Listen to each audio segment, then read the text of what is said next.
Hello and welcome to the podcast According to Sci-Faith, where we discuss topics revolving around the compatibility of science and faith. I'm Joshua Göcking and you're listening to According to episode 63, Einstein's Blunder. So in this episode we want to talk a little bit about general relativity and some conclusions that you can derive from this theory. So as you know, general relativity is a theory that was brought up by Albert Einstein. It was his big achievement, which basically extended his special theory of relativity, which he had first, where he basically introduced this concept of the relativity of space and time, and it extended this to include also gravity, which was in the special case not included yet, but it of course had to be included. And in general relativity, he considers that space time and time is also a dimension of space in this sense. So space-time, that this is curved, so there's a curvature of space-time, and this yields leads to the gravitational force. So you can imagine this like a sheet that is spread out, and on this sheet then you put these basically these heavy objects, and if they curve then the sheet, and then the particles or the things you move around on the sheet, like marbles or something like that, they can move around these heavy objects like planets around stars. So this is the basic concept, that space is curved in this way, and that therefore this leads to when they are heavy object, they curve space or space-time, and then objects move around them because of this curvature of space. But actually they would be in free fall, but this curvature leads to them acting like they are under a gravitational force, and this, in this sense, gravitation or gravity is kind of like a pseudo force, because it's actually particles or objects in free fall that are affected by this curvature of space. So if you build up this theory, so the main part of this theory are Einstein's field equations, and if you have these equations and then you try to solve them, which is not easy at all, but there are certain people who came up with solutions to these equations. One interesting person is Schwarzschild, who wrote the solution to these equations, not by simply studying in rest at home. No, he was in war. He was in a lazaret or in a hospital war hospital basically, and there he was solving these equations. And this was one of the first solution to the Einstein's field equation, the so-called Schwarzschild solution. There have been other solutions that assume different things. So basically you cannot solve these equations completely analytically. You need to assume something about space or about the thing you consider, and then you can find a solution or get to a solution this way.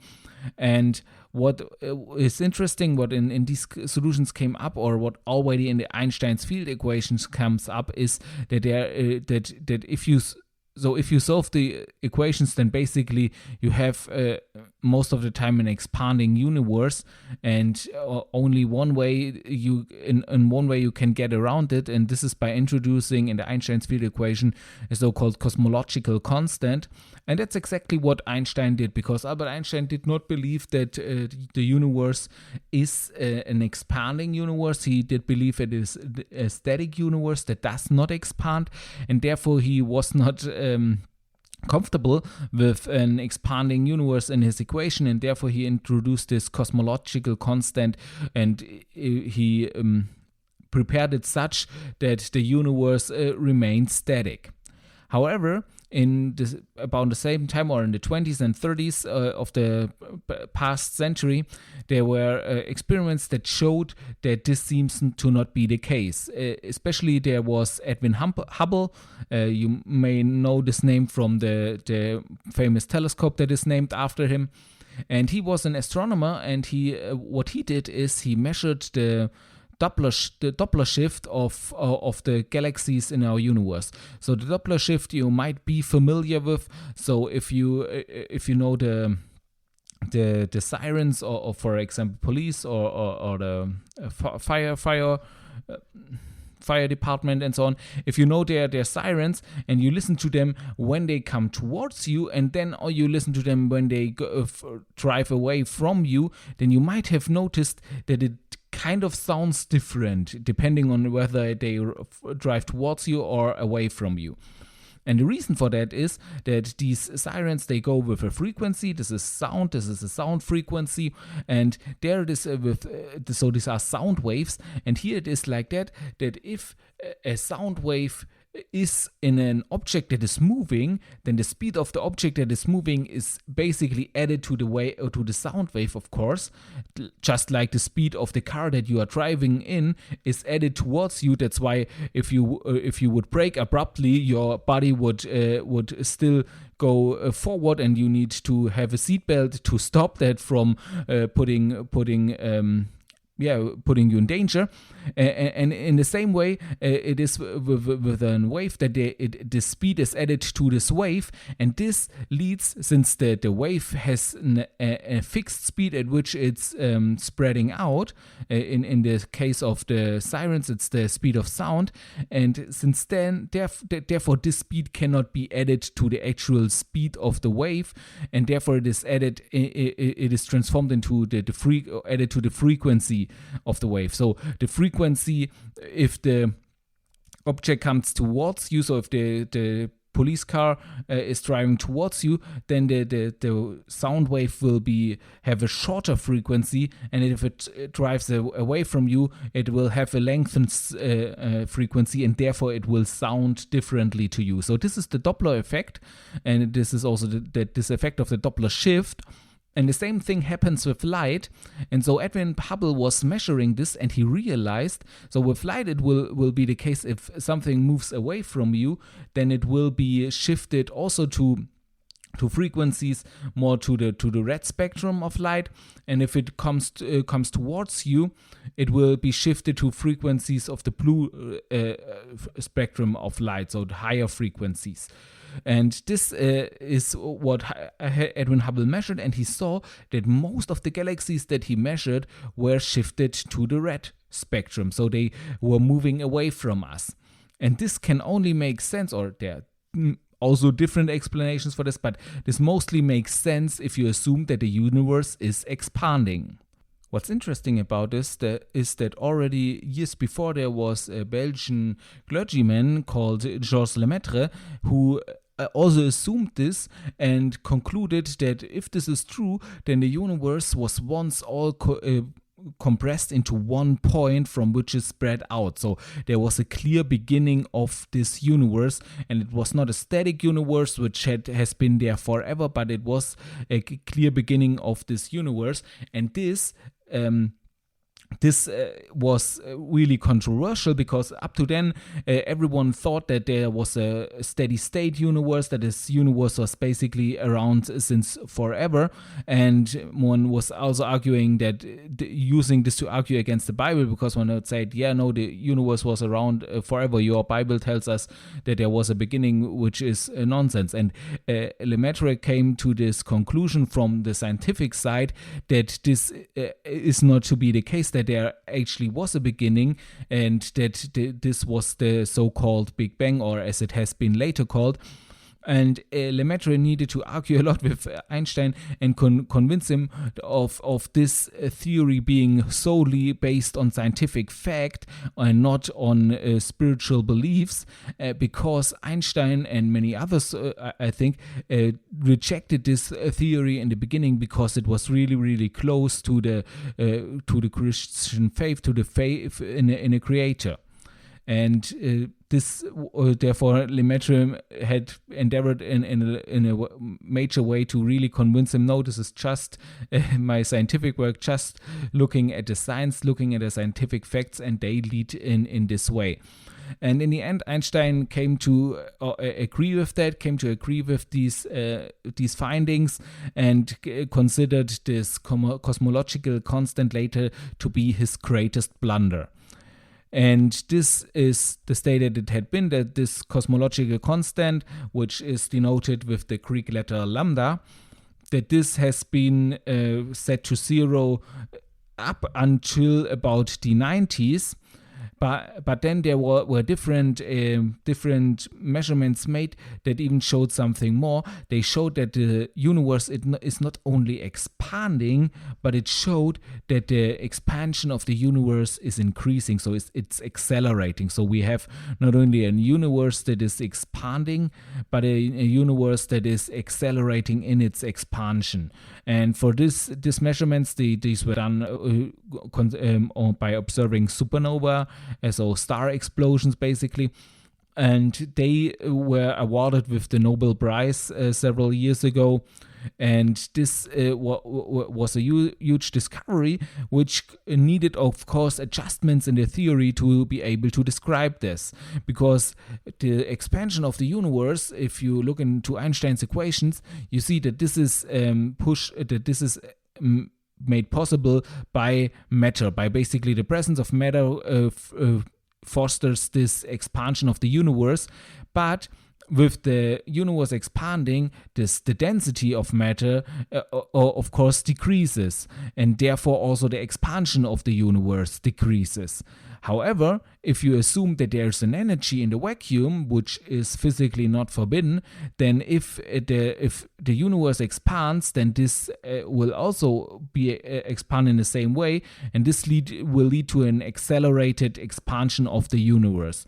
And this you can achieve by using a cosmological constant and setting them to non-zero, but to a certain value, which allows for this accelerated expansion of the universe.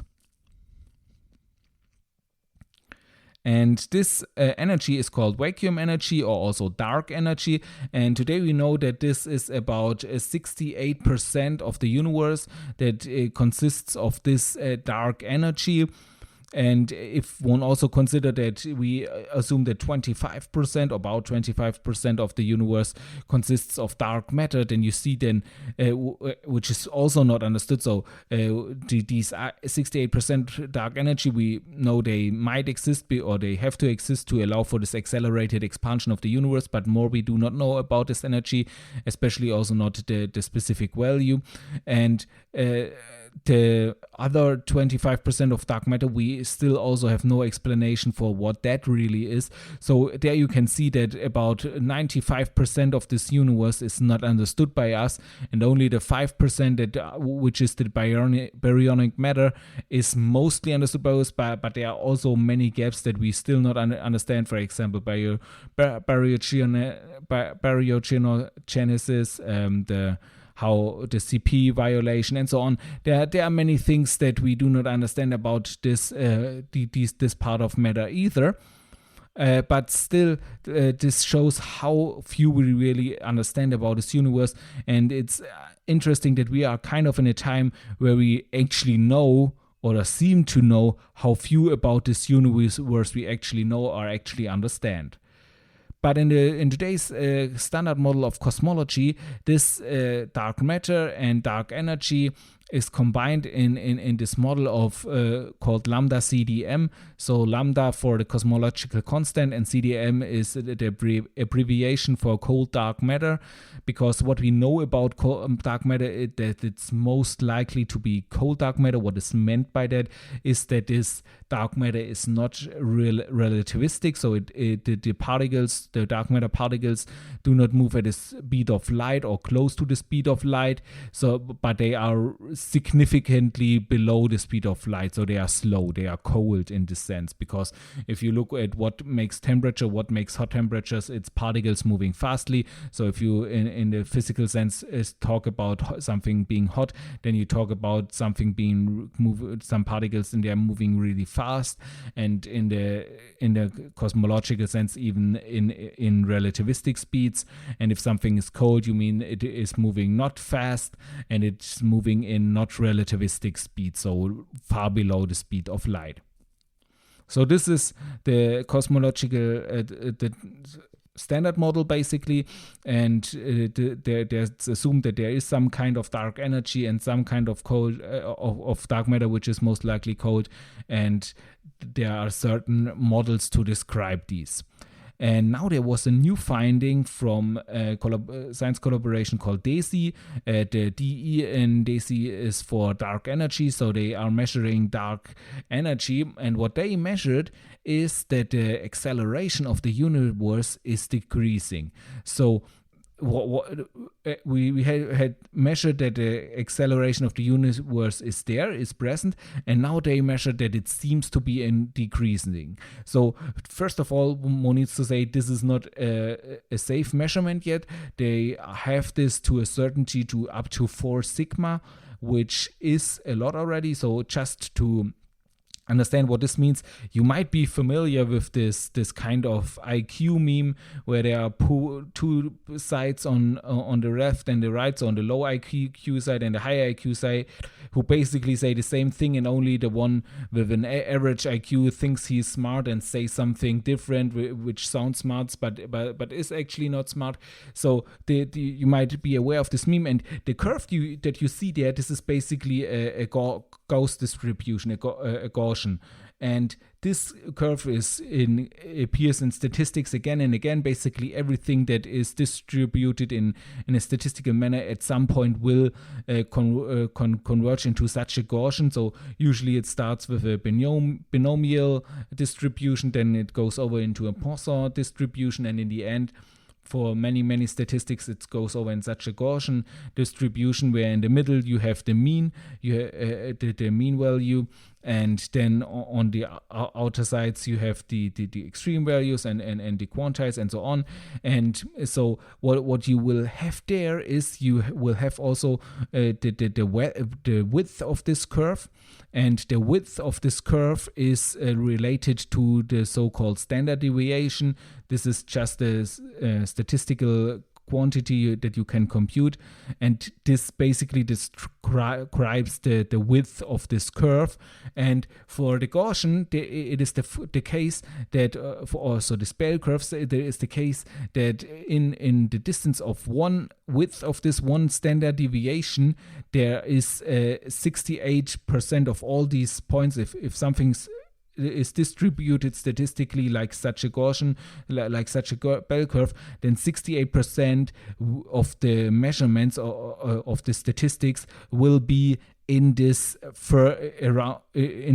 between the mean and the first standard deviation. So this width in the middle. So, and if you then, this would be, and the standard deviation is often denoted by the Greek letter sigma, and this would then be a 1 sigma certainty. Then you go further to 2 sigma there, it is 95% of the values that are in there, and at 3 sigma it's already 99%. So what this basically means is that the probability to find a measurement that is outside of something like 3 sigma, that the probability that something like this occurs is lower than 1%. And if you have 4 sigma, then it's even far lower than 1%. And what is needed for being a scientific discovery is actually a certainty of 5 sigma. And if you have achieved this, then you know for high certainty, a high percentage certainty that all the values that you measure will be in, or most of the values in this area will be in this area, and then you are pretty certain that the value that you assumed for this the thing you want to measure is the correct one. And as I said, in this measurement, they are certain to a degree of 4 sigma that this the acceleration of the universe is decreasing, which spoken in scientific terms means that it is not a discovery yet, but it is something where people